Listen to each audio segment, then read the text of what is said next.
Thank you very much, Mr. Speaker and honorable members of the Senate. Indeed, speaking for us, this is a very momentous occasion in our history and must be recorded as such. The United States of America is 248 years old since its independence, and for that entire 2.5 centuries, no Vice President of the United States has undergone a process of removal by way of impeachment. In a way, we are making history. And for me, it is such an important occasion for the 13th Parliament and this Senate that it will go down in the annals of history that the first impeachment of a deputy president in the Republic of Kenya was undertaken by this particular Senate. And we come here with a lot of confidence that the Senate is not new to the process of impeachment as understood under our Constitution.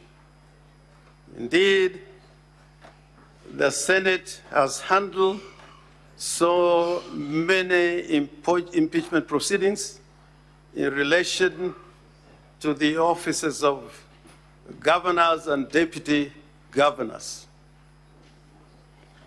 And more importantly, that this Senate has been a great contributor in establishing the jurisprudence revolving around the impeachment process in the Republic of Kenya. Many of the cases that have gone for determination in our system of courts, High Courts, Court of Appeal, and the Supreme Court have involved the participation of the Senate. So as we address you today, we are not addressing a chamber that is dealing with a novel idea. Indeed, by dint of Article 10 of the Constitution, which requires all state organs and state officers to make any decisions or apply the law and the Constitution, they are required to apply the Constitution of the Republic of Kenya. That is by dint of Article 1, Article 10, Sub-Article 1. So it should not be lost to anybody that the application of the Constitution in decision-making is entirely in the province of the courts. This Senate, on this particular issue, you are seized of this matter. It is an exclusive jurisdiction that is granted to the Senate to undertake a trial for the impeachment and removal of a deputy governor or governor or deputy president or president. This is an exclusive jurisdiction that even the courts have spoken about many times. The courts can intervene in limited and justified occasions that merit their intervention. But it should never be lost that this is the trial court, if I may put it that way. And we also come here knowing that the Senate now is a repository of the law in regard to impeachment. All the cases involving the impeachment of governors and deputy governors that have gone to the courts have involved the participation of the Senate. So if ever we are to talk about a repository of the law regarding removal of state officers by way of impeachment, it is the Senate. And it should not be lost historically from comparative studies of various jurisdictions why this role in our constitutional design was left to the Senate. It was a decision by the framers of our Constitution that this should be an exclusive matter to be dealt by the Senate. Having said that, I was advised by the leadership of our National Assembly, who are clients, to read a certain passage from the Bible. I think I have a copy here.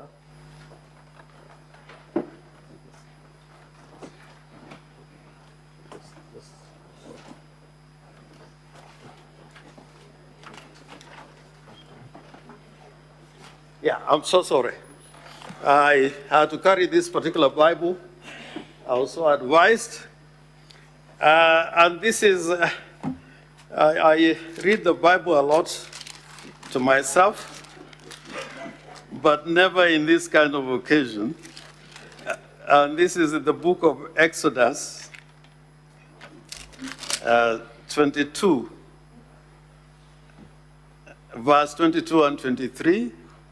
And I read both the St. James Version, which is the one I prefer because of the language, and from the Living Bible, which is in English is more appropriate. And I read, that is from the King James Version. Ye shall not afflict any widow or fatherless child, and my wrath shall wax hot, and I will kill you with the sword, and your wives shall be widows, and your children fatherless. From the Living Bible Version, it reads as follows. The language is a little bit more palatable. You must not oppress, or you must not exploit widows or orphans. If you do so in any way, and they cry to me for my help, I shall surely give it. And my anger shall flame out against you, and I will kill you with enemy armies, so that your wives will be widows, and your children fatherless. This is the Lord of the Old Testament. Now, I will come back to this matter later, but for now, I want to walk a constitutional journey with the Senate in giving a panoramic view of what our constitutional order is in regard to the office of the president and the deputy president. Under the old constitution, we had no provisions that like the ones we have in this constitution. But this constitution, and I want to persuade the Honorable Senate, that it does not just address rights as contemplated in the Bill of Rights, but it also addresses fears. Fears out of a long struggle and experience of the people of Kenya. And in the Kenyan people having given themselves this constitution, they were addressing rights and fears, and more importantly, they wanted to establish a system of government that can work. And with that, I want to take the Senate to Article 75 of the Constitution, just to draw the attention of the House of the seriousness of the matter we are dealing with, which is provisions in relation to oath of office of state officers. 74. Before assuming office,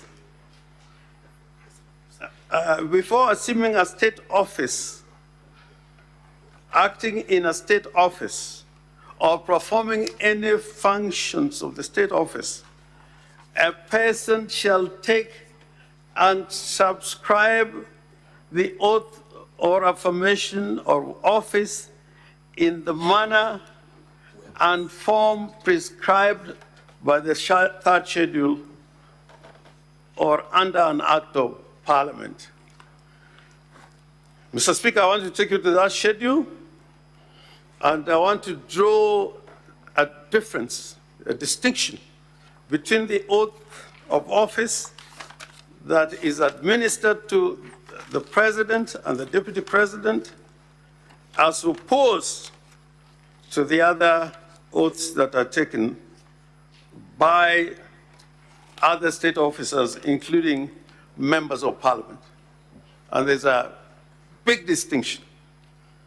And when it comes to the oath of the due execution of office for the President and that of the Deputy President, which is found in the third schedule of the Constitution, there are words there that I would plead to the Senate to consider in consideration to the matters which are raised in the motion of impeachment by the National Assembly and the charges as they've been read out here. Now, the motion, the oath for or solemn affirmation for due execution of office for the Deputy President reads as follows. I do swear solemnly affirm that I will always truly and diligently serve the people and the Republic of Kenya in the office of the Deputy President. I pause there to emphasize those words that are found in the Constitution, that I will always truly and diligently serve the people of Kenya, that is the Republic of Kenya. And it continues to say as follows, that I will diligently discharge my duties and perform my functions in the said office to the best of my judgment, that I will at all times, when so required, faithfully and truly give my counsel and advice to the President of the Republic of Kenya, and that I will do justice to all without fear. I emphasize the word doing justice to all. Those three words in the oaths and affirmations for due execution of office, which are found in the third schedule, are not contained in similar words when it comes to the Speaker of the Senate, the Speaker of the National Assembly, the Chief Justice. It only applies to the Deputy President and the President. Why am I saying this? Because if you look at the Constitution in terms of the election of the President and and the Deputy President, you'll find that, Mr. Speaker, sir, that the President and the Deputy President are elected at constituencies. At constituencies. And in that election, they must receive a majority of votes in at least half the constituencies in the Republic of Kenya. What I'm not trying to say, it has come out, and I say this with utmost respect, that the Deputy President who stands here on trial by the Senate would assume that he was elected to represent the interests of a certain region. Whereas the Constitution is clear, he's elected by the whole country. He's got no area to protect. Under the old Constitution, the President had to be elected from a constituency, a Vice President had to be elected from a constituency as a Member of Parliament. This Constitution has no similar provisions. And now when you come to the functions of the Deputy President, and I think this is extremely important in the kind of relationship that there should be between the President and the Deputy President, it says so in the following words, which I need to read for clarity in terms of the Deputy President. And those are found in Article 147, that he shall be the principal assistant, deputized for the President in execution of the President functions, and also he may be assigned duties by the President. The kind of symbiotic relationship that should exist between the President and the Deputy President is underlined in this Constitution. Now, it is uncontestable, and I think this is the issue that I want to deal with in some detail. It is uncontestable from the record that you have, even from the Deputy President, that the words he is accused to have uttered, where he alleges that Kenya is like a company existing of shareholders, that does not sit with the Constitution of the Republic of Kenya. Kenya is not a republic that is established on the basis of shareholding. It's a republic of citizens. So when a Deputy President talks about taking the interests of Watu Murima, for whatever that would mean, it is not in compliance with his constitutional remit. And the words are there. What he has said in public on this issue is very clear. The second issue is on the question of collective responsibility. You would find out from this Constitution that in nearly all the important constitutional bodies established under the Constitution, the Deputy President is a member of those particular institutions or organs, like the National Security Council. So one would wonder where even the issue of the Director of Intelligence would be discussed in a public forum by the Deputy President when he is the second in command in the National Security Intelligence as established under the Constitution. So I would want, and I plead with the Senate, look at the utterances of the Deputy President vis-a-vis his role under the Constitution. And he has even said that where he has said certain things that are deemed to be insightful, that is protected speech. It cannot be protected speech under our Constitution, because under Article 33 of the Constitution, because of what we have undergone as a nation, Article 33, sub-article 2, has a limitation that the expressions that extend to propaganda for war, incitement to violence, hate speech, advocacy of hatred, that cannot be protected speech. Now, the other very important point, which I want to put before the Senate, sometime in February 2017, the Deputy President traveled to London. And he went to a hospital in London where his brother was admitted in ICU. When he arrived the next day, he prevailed upon his brother to execute a will. That was on the 17th of February, 2017.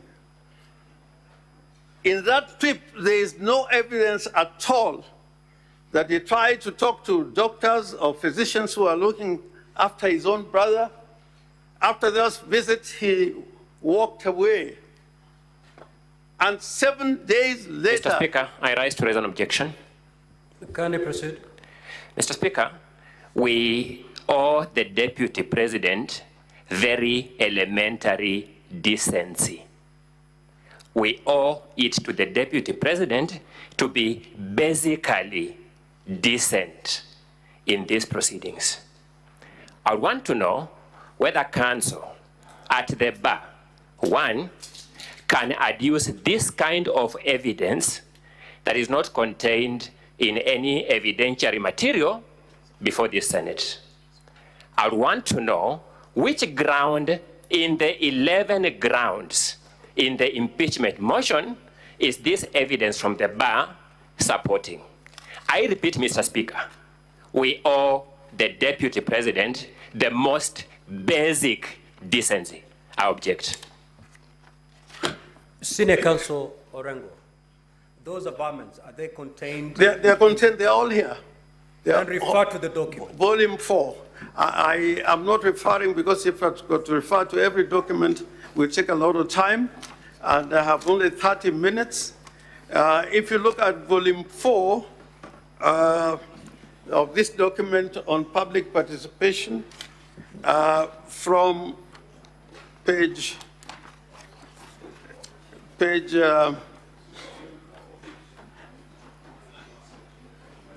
Volume 4 of the National Assembly. Of the National Assembly.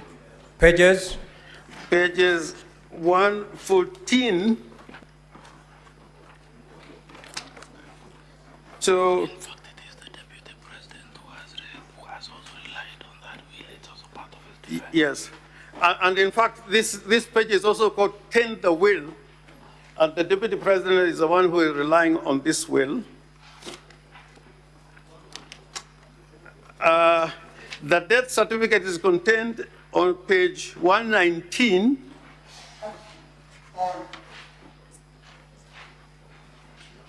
And it shows the only person who attended the deceased, the brother of the Deputy President at that time, was his daughter, was the only person present. And then there's the will, and in the documents on page 128, and this is why I was raising this matter, on page 128, there's a letter by Mr. Madenge and Mr. Njoroge Rigeru, who together with Mr. Rigathi Gachagua were the joint will executors. And they're complaining about the conduct and action of the Deputy President as an executor of the will and a family member of the late Nderitu Gachagua. On page 129, paragraph 8, there, and it says, from bank statements to this, for this account seen by us, you transferred some funds from these accounts to other persons as follows. On the date when Nderitu Gachagua died on the 24th, the Deputy President was already withdrawing money. On the day he died, and that day when he died, he was there only with his daughter. And then they say on the 19th of May 2017, again, another money was withdrawn and paid to Messrs. Wamunyuro Investment Limited. This story, you will find it in the documentation. And part of it is what Mr. Njomo was saying. Counsel for Deputy President, just have your seat. When your time comes, you'll be able to make the rebuttals. Proceed, Senior Counsel. How many minutes do I have?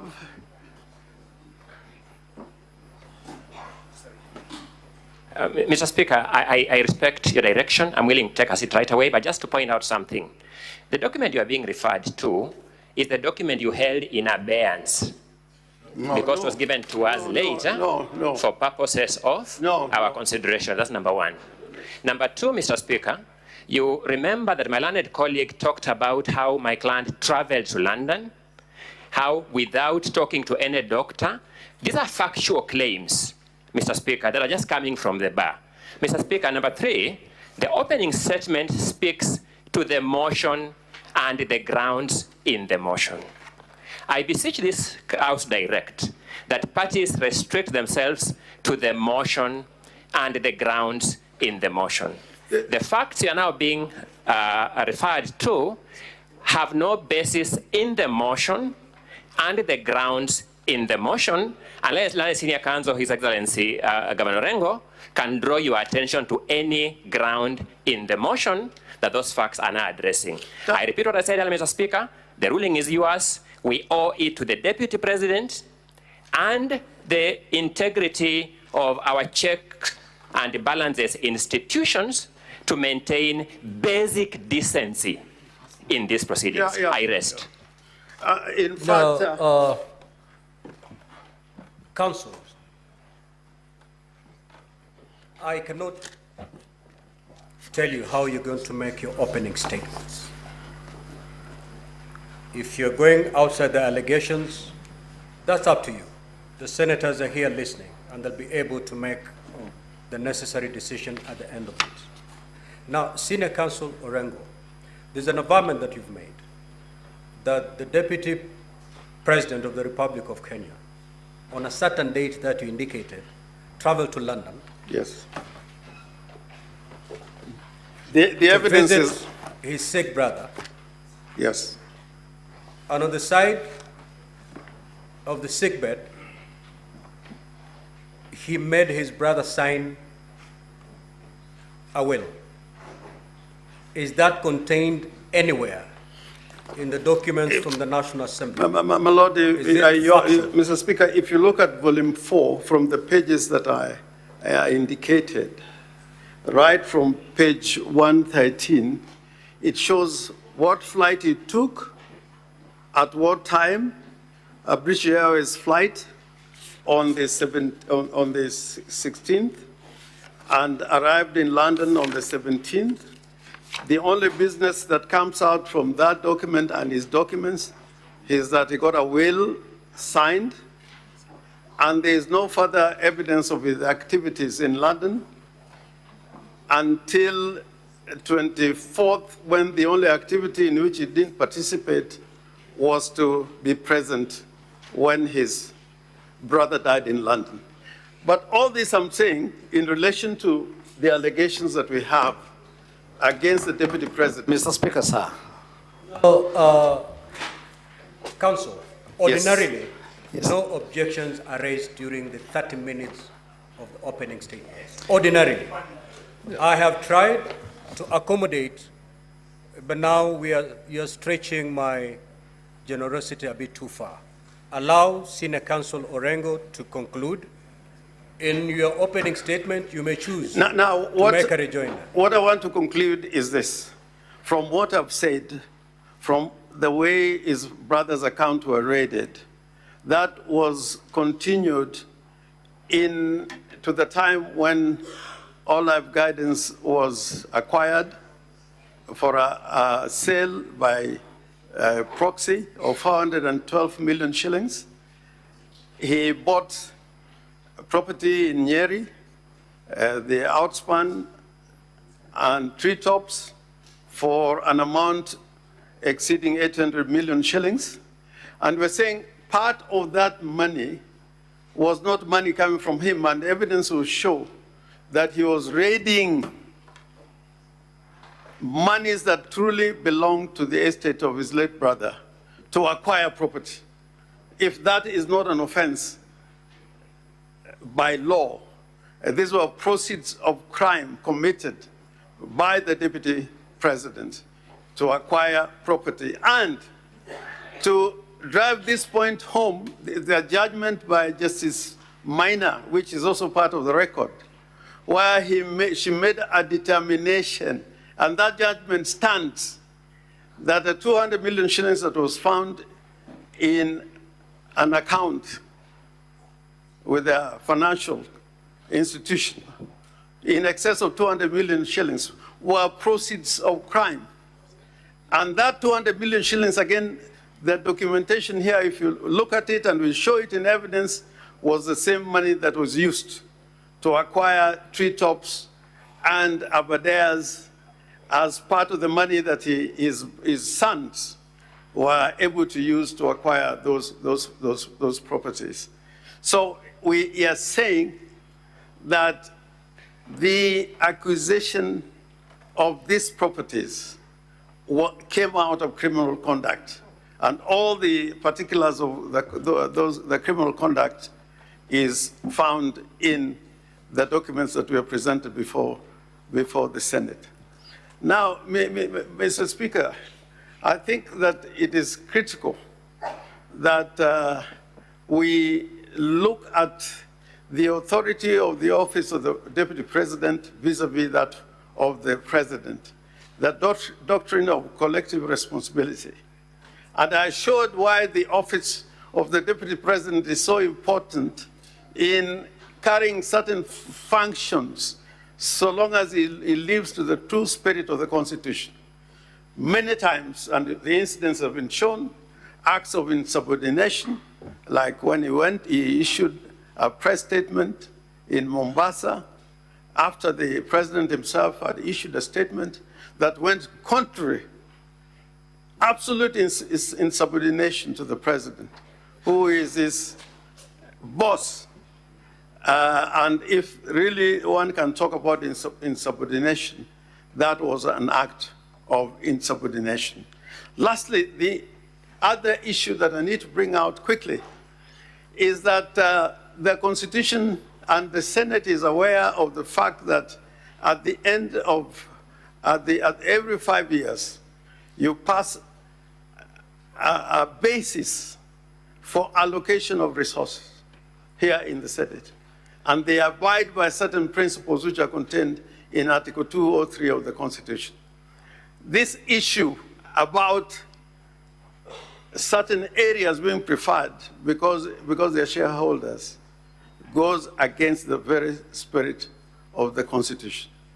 Or the notion that people can be appointed into government on the basis of how they voted or on the basis that they are shareholders, that is not again borne by the Constitution, because the executive authority that is granted to the executive requires that even in allocation of revenue and appointment of people to serve in the public service must depend on regional balance.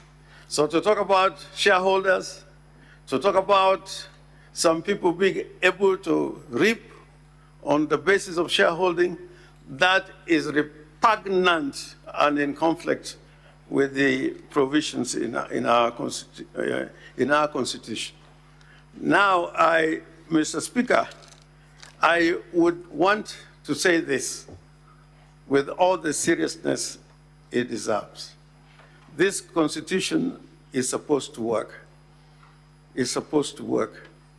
And it can only work if state officers are compliant with the provisions of the Constitution. 2 minutes to wind up. Yeah. Well, if they're compliant with the provisions of the Constitution. The doctrine of collective responsibility and the authority of members of the cabinet spring from the fact that they are all individually and collectively responsible to the president. If that primary principle cannot be applied, then it will be difficult for any government elected to function in a manner that they can deliver services to the people of the Republic of Kenya. So I urge this Honorable Senate that having painted that large picture, the next phase, when you are now going to listen to the evidence and look at the exhibits that we have attached, you will find that a strong case has been made out for the impeachment and removal from office of the Deputy President of the Republic of Kenya. And this Senate should not shy away from undertaking that responsibility. It does not matter that there is a matter that could be taken to DCI or to the AACC. The role of Senate is different to undertake oversight over those who are given a responsibility to manage the affairs of the country. And that does not depend on the role of any other agency or body created by the Constitution. Your role is to demonstrate to all people in state offices that this oversight role that you play, whether it is that of impeachment, to demonstrate to the people of Kenya that it is not cosmetic. And where there's evidence, like the evidence that we are showing and adducing before you, that person I'm afraid, Senior Counsel, your time is up. should suffer the consequence. I thank you. I thank you. Counsel for the Deputy President. The floor is yours.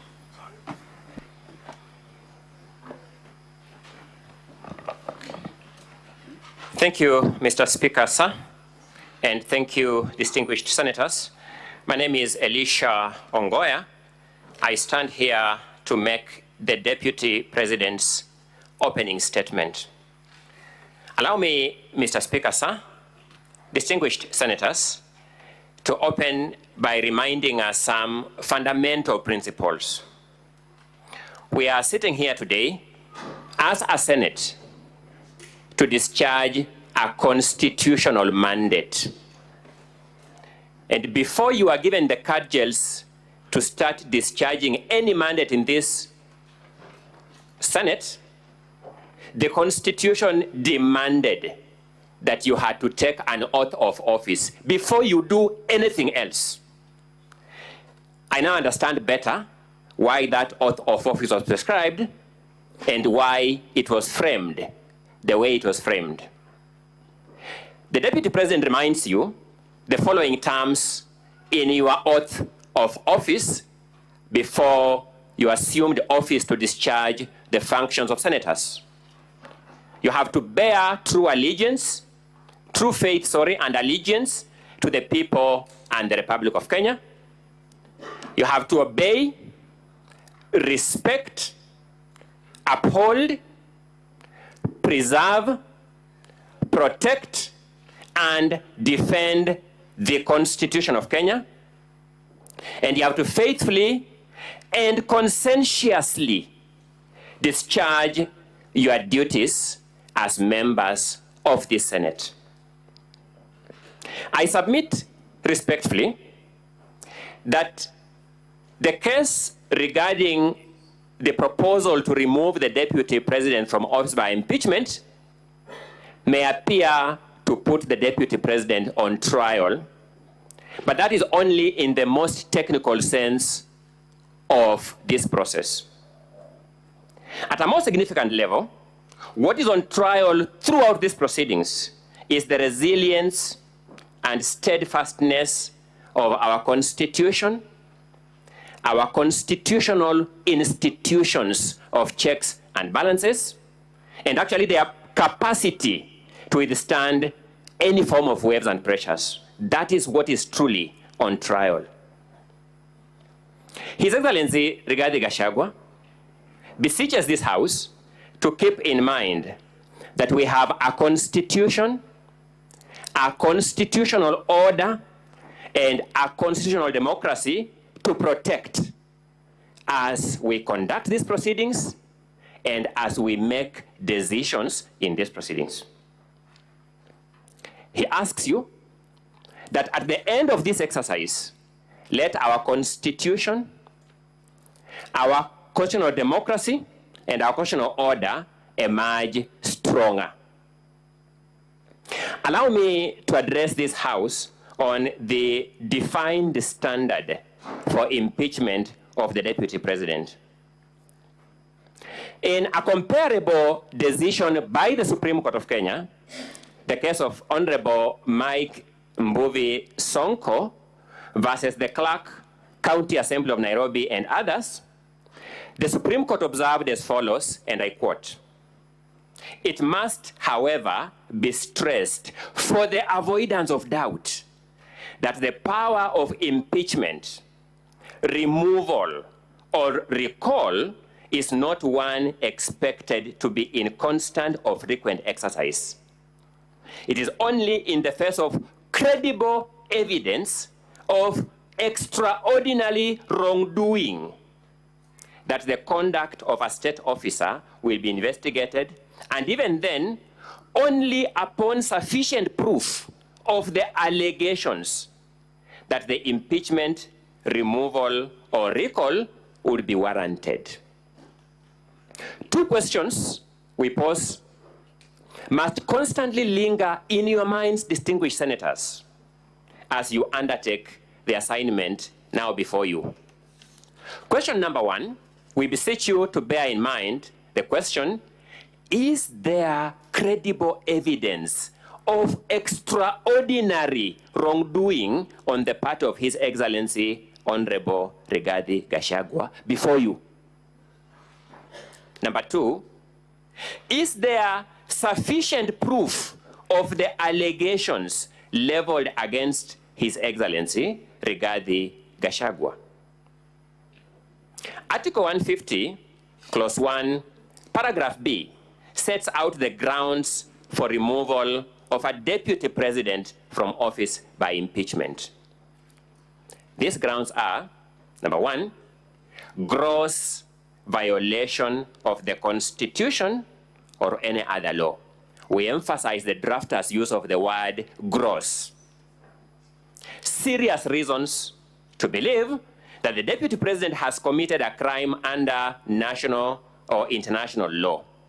Again, we emphasize the word serious, then gross misconduct.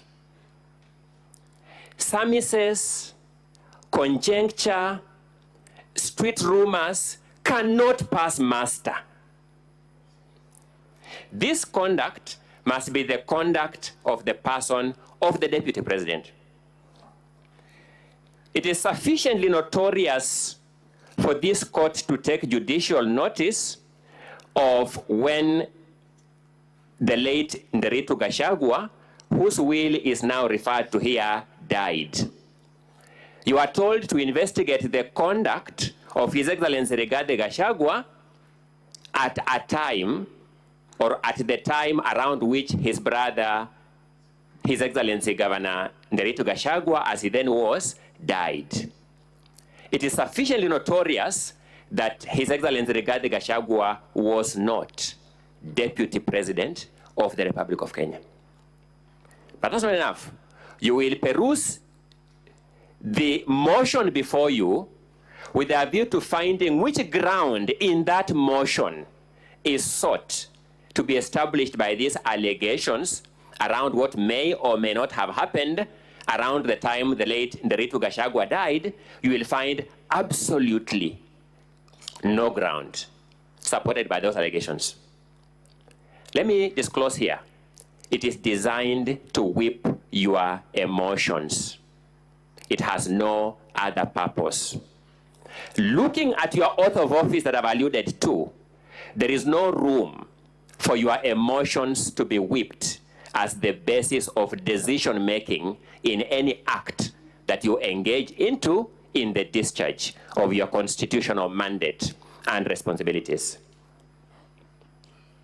What does our Constitution expect of the mover of the motion in proceedings of this nature? Our Constitution expects the mover of the motion to make allegations of any or all the grounds set out in Article 150, Clause 1, Paragraph B of the Constitution. And to begin by submitting, it is true that the mover of this motion has written down some allegations in Volume 1 of the documents from the National Assembly. Secondly, the mover of the motion is thereafter expected to supply credible evidence of an extraordinary wrongdoing and sufficient proof of the allegations against the Deputy President. Mr. Speaker, sir, distinguished senators, we submit that is where the mover of this motion ought to start having problems with this House when he's called upon to account. It is the submission of His Excellency Rigathi Gachagua that the motion now before you has fallen short of the threshold set by law by multiple miles. When you examine the material before you, you will discover that it will oscillate between the following categories of stages. One, you'll have material before you that just plainly false. Then from falsehood, it will go to the ridiculous ones. And I'll demonstrate that shortly. There'll be ridiculous claims here. Then finally, it will end up into embarrassing claims. Allow me, in the few minutes I have, to just do a sneak preview of some of these claims so that we have an overview of the case that is before you. At paragraph 74B of the first volume, which is the impeachment motion, you'll find an allegation of this nature that His Excellency Rigathi Gachagua has influenced his family members, allies, associates, and proxies to take control of a local cooperative society in Madeira, which they are financially hemorrhaging. Number one, no name of any family member is supplied in the allegation or in any of the evidentiary documents before you. No name of any ally is supplied in the motion or in any of the documents before you. No name of any associate is supplied, even a false name, none, is supplied in the motion and in the documents before you. No name of any proxy is supplied in the motion or in any of the documents before you. The name of the alleged circle is not identified. You can imagine, Mr. Speaker, sir, distinguished senators, being called to defend yourself on a claim that you have taken over through your associates a circle that we don't know. Told, now come and defend yourself. I began by saying some of these claims are either ridiculous or embarrassing. Secondly, at paragraph 74A, you'll be told that His Excellency has connived with cartels in the tea sector to block the Kenya Tea Development Agency from implementing guaranteed minimum returns that would benefit tea farmers. No statement, no affidavit, no correspondence from any official of the Kenya Tea Development Agency is before you. No complaint to any agency, no complaint to this parliament by any official of the Kenya Tea Development Agency is before you. It's just a claim which the mover of this motion said before the National Assembly, and surprisingly, to those of us who have some residual faith in our institution, he told the National Assembly, just believe my word for what it is. And when we thought that was a joke, we got a joke lifted a notch higher. the National Assembly actually just believed his word for what it is. No evidence. Nothing in the affidavits before you addresses anything about the Kenya Tea Development Agency. Nothing in the 5 affidavits before you. Let's progress, good people. Paragraph 72 of the motion before you states that His Excellency has persistently undermined, demeaned, and committed insubordination instead of assisting the President. And let's face it, Mr. Speaker, sir, distinguished senators, if you accuse somebody of insubordination, the only person who can complain of being insubordinated is the supervisor. No statement from the President, no affidavit from the President, even no witness summons to the President has been sought here to call him to complain he has been insubordinated. The Deputy President, when he received this motion, wrote to the Secretary to the Cabinet requesting to be supplied by all assignments given to him by the President and any that he has not delivered. To date, as we stand here, we have not received a response to that letter. And yet we shall be told, just believe the mover of this motion, the Member of Parliament for Kibwezi West constituency, that when he is oscillating between the National Assembly and Kibwezi West to serve his people, he knows better than the supervisor of the Deputy President that the Deputy President has insubordinated his boss. I began by observing they will move from the false through the ridiculous to the embarrassing, and these are the claims before you. At paragraph 64, paragraph A of the impeachment motion, you will be told that His Excellency, the Deputy President, said that he would present a petition for the removal of Justice Esther Maina from office, which he has not done to date. Mr. Speaker, sir, my eyes are normally problematic, so I will not know the time allocation. 15 minutes. Thank you so much, Mr. Speaker, sir. The claim is that His Excellency publicly said that he would present a petition for the removal of Justice Esther Maina from office, which he has not done to date. That's the complaint. Evidence is before you that there is a pending complaint by His Excellency, the Deputy President, before the Judicial Service Commission. So the mover of this motion first has perjured himself in his affidavit by saying that each of these facts are correct, when this fact is false, by evidence available. You will find that paragraph 34 of the motion before you, it says that His Excellency falsely threatened to file a petition for removal of Justice Esther Maina. How can the Deputy President be accused of falsely threatening when in fact he has filed the complaint? Where is the falsehood when there is a pending complaint? That complaint is before you in the Deputy President's documents for your own perusal. I began by saying they'll move from the false through the ridiculous to the embarrassing. At paragraph 78C, you'll be told that His Excellency routinely summons procurement officers in ministries and state institutions and instructs them to direct procurement of goods and services in a specific manner. No officer from any ministry will swear an affidavit claiming to have been summoned to award any procurement for any goods or any services in a particular manner. In fact, what you'll have before you is actually very ridiculous.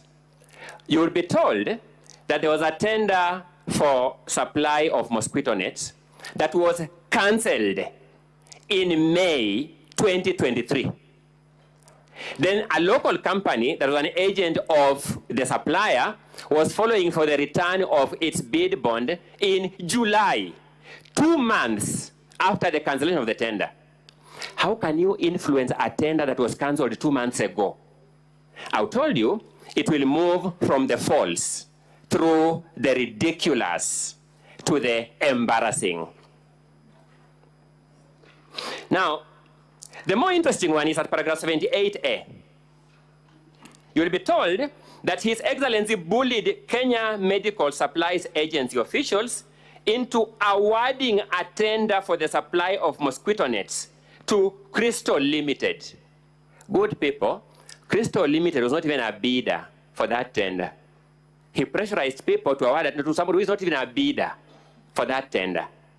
I observed it will move from the false through the ridiculous to the embarrassing. Those of us who understand this motion for what it is, understand why these panel-beating maneuvers are being tried here. The motion as presented and approved by the National Assembly will remain in our constitutional history as the most embarrassing motion ever approved by a House of Parliament in the Commonwealth. We respectfully submit. You'll be told at paragraph 58 that His Excellency is reasonably suspected to be the principal beneficiary of what are called dubious transactions by Lusona Events Limited. You will then go to the allegations on Lusona Events Limited, and you want to see those transactions, how are they terminating to the Deputy President? You'll not come across any connection. They'll just say, a director of this company withdrew some money from his own company. The Deputy President is a director. None of his family members are director. That person withdrew money from his company, bought a motor vehicle in his own name. The mover will say, I'm therefore drawing a reasonable conclusion that the Deputy President is the beneficiary of this. Good people, the word reasonable has meaning known to law. I submit very respectfully that this falls short of the definition of the word reasonable suspicion. I submit it actually gravitates towards unreasonable suspicion. Now let's look at this. You'll be told that His Excellency has acquired 40 acres of land in Kakuret, Kamburaini in Nyeri. Evidence before you will show that this is land that the Deputy President, in fact, bought from a current member of the National Assembly. So he knows that member. In 2015, before he even joined state office as a member of parliament, you are told that the purchase of this land in 2015 shows that in the last 2 years, the Deputy President has amassed immense wealth. I began by saying, let's be elementarily decent. One of the most frustrating things about preparing for such a hopelessly conceptualized, hopelessly crafted, and hopelessly presented case is that you begin doubting yourself because you begin wondering, what am I not seeing? Land bought from a sitting member of the National Assembly in the year 2015 is supposed to be evidence that in the last 2 years, His Excellency Rigathi Gachagua has amassed immense wealth from the office of the President to acquire that property. Now, let's look at paragraph 45G. You'll be told that His Excellency has acquired 80 acres of land in Meru County. No land registration number is provided. Not even an affidavit of a neighbor who says, I know yes, this land is my neighbor. Just an allegation by the mover of this motion like that. And the Swahili say, ukistaajabu ya Musa utaona Firauni. This mover of this motion stood before the National Assembly and said, just believe me for this statement as it is. The first joke. The second joke, the National Assembly actually believed him and approved the motion. You'll be told that paragraph 45H, that His Excellency has acquired a dairy farm in Nyandarua County. Now, I guess we all have a common understanding of what a dairy farm is. His Excellency has no dairy farm in Nyandarua County. The move of this motion does not give us any evidence of this dairy farm in Nyandarua County. You'll be told that His Excellency has used the office of the Deputy President to corruptly influence unnecessary and expensive renovation of his official residence in Karen and Mombasa. What will shock you is this, good people. The contract for the renovation of the official residence of the Deputy President was signed by the controller of State House. Unless the move of this motion wants to make a claim that the Deputy President conspired with the State House to have this contract executed. Number two, it will be known to all of us as members of Parliament that the money for renovation of this official residence was approved by the National Assembly. Is the National Assembly conceding that it approved money for unnecessary expenditure by government? How can the National Assembly approve money for use for renovation of the residence of the Deputy President, then after that money is used for the intended purpose, the renovation of the official residence of the President, now drag the Deputy President for impeachment for the reason of that renovation? I said it will move through the ridiculous to the embarrassing. You'll be told that the Deputy President has a helicopter landing facility at his land, Ruguru, Kiamariga, 1223 in Madeira. The Deputy President simply has no helicopter landing pad on that farm, a small parcel of land with napier grass, unless the mover of this motion can now convince us that new technology has emerged, that napier grass is the constructing material for landing pads for aircrafts. That's the only way it can make sense.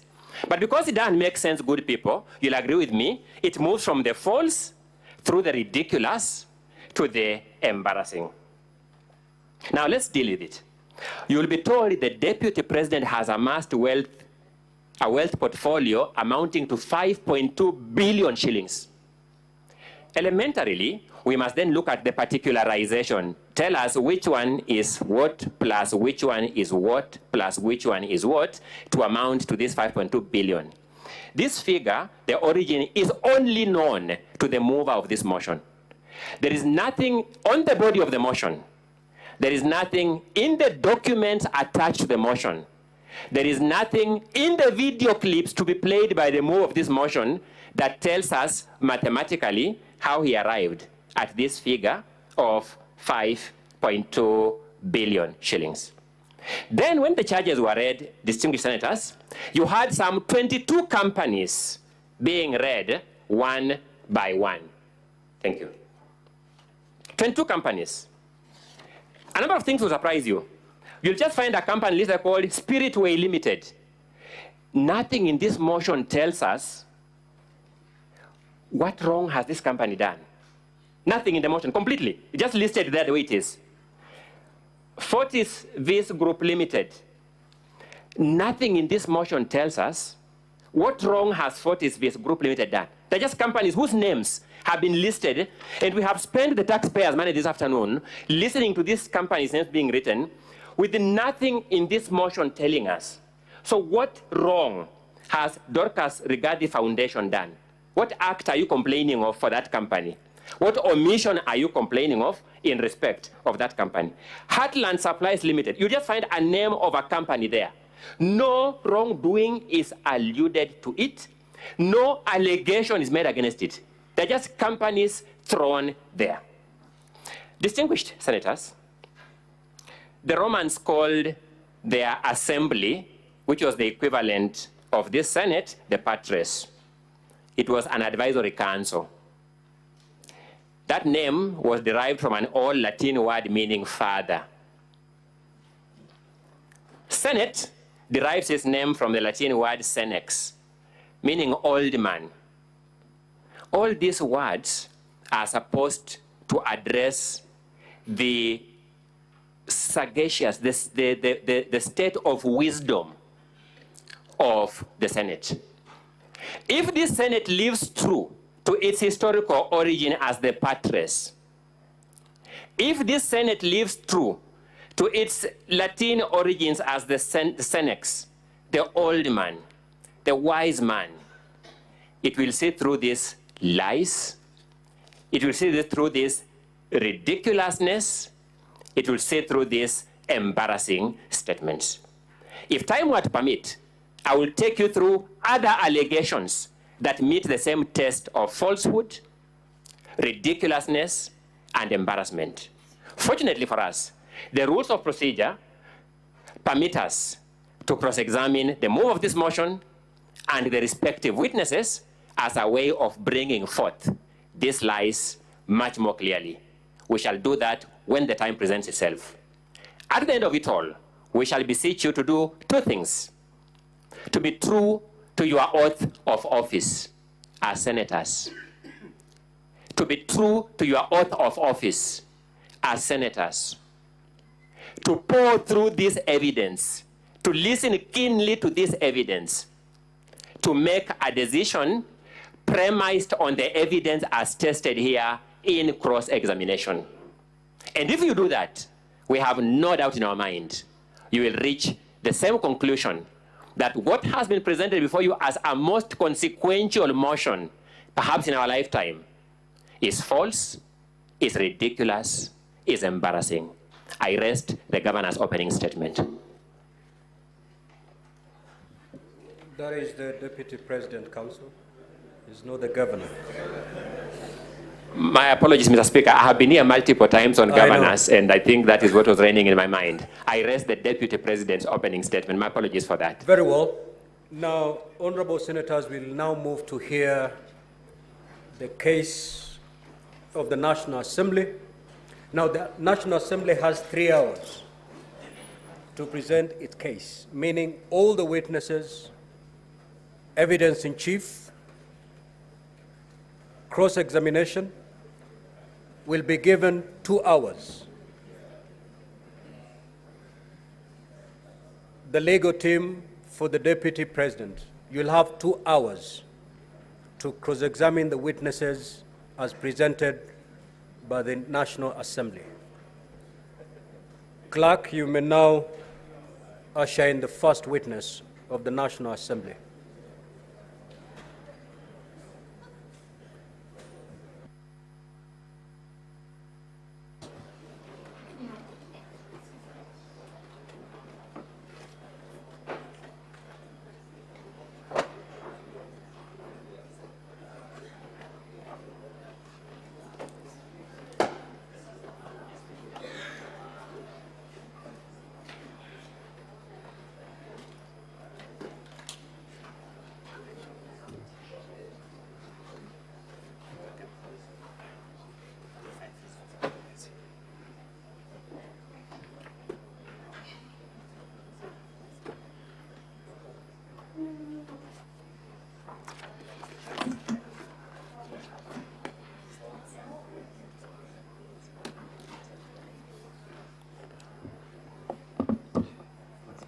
Mr. Speaker, as we wait for the witness, I crave, if it finds favor with you, one of my assistants could come to help us with turning the pages.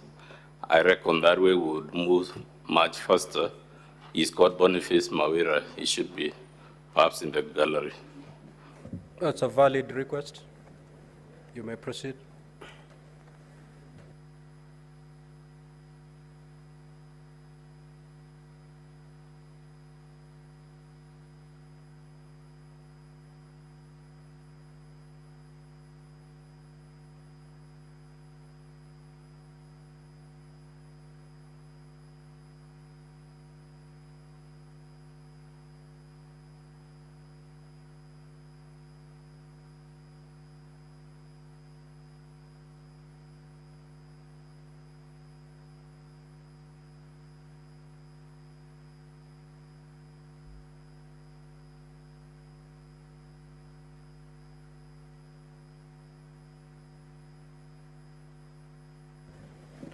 Counsel for the National Assembly, where are your witnesses coming from? They're taking too long. I think they must be in room 4, Honorable Speaker. Our first witness is the Honorable Ekomas Mwingi Motuse, who was the mover of the motion.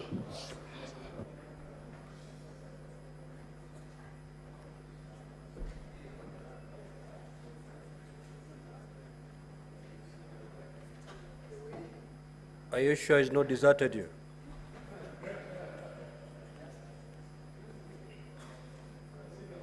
It is always a risk in this type of business, Honorable Speaker. but I'm sure he's around.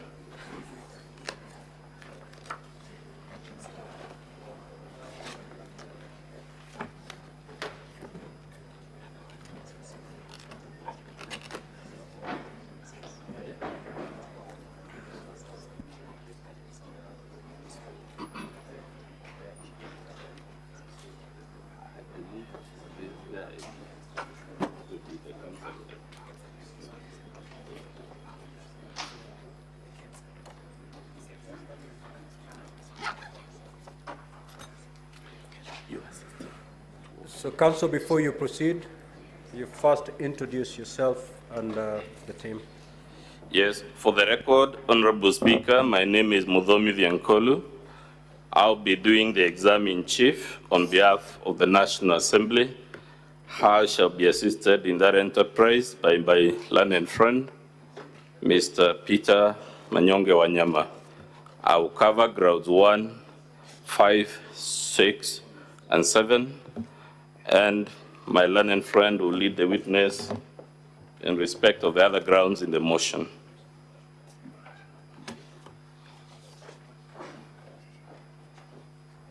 May the witness take the oath. I, Mwengi Mutuse, do solemnly swear that the evidence that I shall give before the Senate in respect of the matters before the Senate shall be the truth, the whole truth, and nothing but the truth. So help me God. Your 3 hours starts running from now. So, good afternoon, sir. Again, just for the record, confirm your name and what you do for a living. Mr. Speaker, Honorable Senators, my name is Mwengi Mutuse. I'm the Member of Parliament for Kibwezi West constituency, and I was the mover of the instant motion that is before your consideration in the National Assembly. I am also an advocate of the High Court of Kenya by profession. So, great. Let's go straight to the motion due to the constraints of time. Honorable Speaker, the motion is in volume 1 of the Assembly's bundle of documents. And allegation number 1 runs from pages 3 to 10 of volume 1. So, without much ado, Honorable Mutuse, let's go to allegation number 1 of your impeachment motion. Can you tell the Senate in very condensed summary what is the grievance you have raised against His Excellency the Deputy President? Honorable Speaker, Honorable Senators, on our ground 1 allegation against the Deputy President is that he has violated various articles of the Constitution that we have listed, being Article 10.2a, 10.2b, Article and C, Article 27, Article 73.1a, Article 732b, 75.1c, Article 129, as well as Article 147.1 as read together with Article 131.2c and b. And basically, what we are saying is that the Deputy President in the last 2 years has been in various places within the Republic of Kenya and has been publicizing a notion that Kenya is a company that is owned by shareholders, and only those who have shares in the company called Kenya, according to him, will benefit in terms of development and service delivery from the Republic. And it is our contention that Kenya is not a company. Kenya is a republic that is supposed to serve all Kenyans. And the particular articles of the Constitution that we have cited because of time also speak to the functions of the Deputy President being able to promote national unity and the country, citizens of Kenya being able to receive services and development from the government, including appointments, without discrimination. So that is in short. Let's quickly go through some of those provisions. If you could be shown the preamble to our Constitution, what does the third paragraph say? Mr. Speaker, Honorable Senators, the preamble to our Constitution, and I read the third paragraph, proud of our ethnic,